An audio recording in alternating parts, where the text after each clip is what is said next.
രണ്ടാനച്ഛനെ വെട്ടിക്കൊലപ്പെടുത്താൻ ശ്രമിച്ച കേസിൽ പ്രതി അറസ്റ്റിൽ. വടക്കാഞ്ചേരി മംഗലത്ത് വാടകയ്ക്ക് താമസിക്കുന്ന പീടികയിൽ വീട്ടിൽ ഹൈദ്രു മകൻ ബഷീറിനെ കൊലപ്പെടുത്താൻ ശ്രമിച്ച കേസിൽ ബഷീറിന്റെ ഭാര്യയുടെ ആദ്യ വിവാഹത്തിലെ മകൻ തിരുവനന്തപുരം വിതുര സ്വദേശിയായ അജ്മൽ മുഹമ്മദ് എന്ന യുവാവാണ് വടക്കാഞ്ചേരി പോലീസിന്റെ പിടിയിലായത്. അജ്മൽ സ്ഥിരമായി വീട്ടിൽ രാത്രി ഏറെ വൈകി വരുന്നത് ചോദ്യം ചെയ്തതിന് പരസ്പരം തർക്കിക്കുകയും അജ്മൽ അടുക്കളയിൽ നിന്നും വെട്ടുകത്തി എടുത്തുകൊണ്ടുവന്ന് ബഷീറിനെ തലയിൽ വെട്ടുകയുമായിരുന്നു. ബഷീറിനെ വെട്ടുന്നത് കണ്ട് ഭാര്യ തടസ്സം പിടിച്ചതിനാൽ കൂടുതൽ പരിക്കേൽക്കാതെ ബഷീർ രക്ഷപ്പെടുകയായിരുന്നു. തടസ്സം നിന്ന അമ്മയുടെ കൈവിരലുകൾക്കും കൈത്തണ്ടയിലും പരിക്കുകൾ പറ്റിയിട്ടുണ്ട്.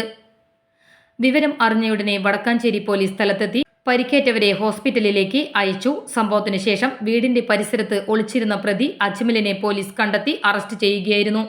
വടക്കാഞ്ചേരി പോലീസ് ഇൻസ്പെക്ടർ മുരളീധരന്റെ നിർദ്ദേശപ്രകാരമുള്ള അന്വേഷണ സംഘത്തിൽ sub inspector Saifulla PT, Badaruddin, senior civil police officer Arun, civil police officer Anuraj, home guard Saleem എന്നിവർ ഉണ്ടായിരുന്നു. പ്രതിയെ കോടതിയിൽ ഹാജരാക്കി.